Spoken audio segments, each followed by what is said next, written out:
his position was seen as too weak on the weekend in terms of not letting Donald Trump use bases. And now, when he has given some permission, it's seen as meek and like he's following others. So he's under attack from both. But I think the most revealing thing we've seen from Keir Starmer so far in his response is when he gave a statement yesterday about this. He did mention specifically what he put the mistakes of Iraq. Now, I thought that was quite an interesting insight into his own thinking. We know that he opposed the invasion, and for him to reference that in the context he did was pretty interesting. After initially refusing to back the US-Israeli strikes on Iran, the UK said last night it will support Washington, although question marks remain over what this will look like.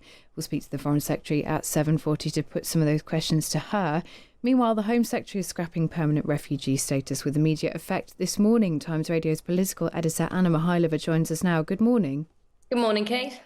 Well, Keir Starmer has given the US permission to use Diego Garcia and RAF Fairford in Gloucestershire under limited scope, though. How do we know what the range of things Donald Trump will now be able to do are? Has the government set those out?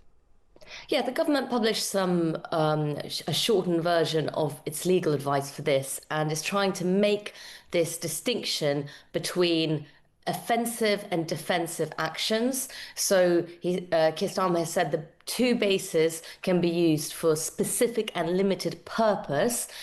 So effectively, in layman's terms, it would be using bases to try and wipe out Iran's military capability to try and prevent strikes versus targeting leaders and the regime change that we saw over the weekend. So that's where Keir Starmer is at. I think, the realities of war, it's very difficult to make those distinctions. And that's the tightrope the Prime Minister's walking on. At present, politically, the problem he has is he seems to have made every single constituent unhappy on this. So his position was seen as too weak on the weekend in terms of not letting Donald Trump use bases. And now, when he has given some permission, it's seen as meek and like he's following others. So he's under attack from both. But I think the most revealing thing we've seen from Keir Starmer so far in his response is when he gave a statement yesterday about this. He did mention specifically what he put the mistakes of Iraq. Now, I thought that was quite an interesting insight into his own thinking.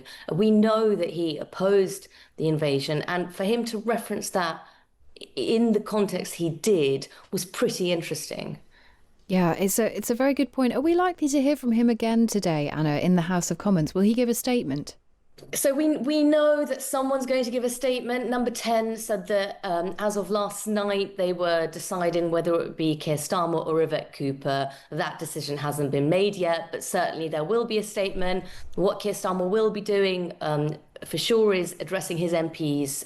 There'll be a meeting of the Parliamentary Labour Party tonight as well. So he will be in the Commons. We don't know if he'll be making the statement.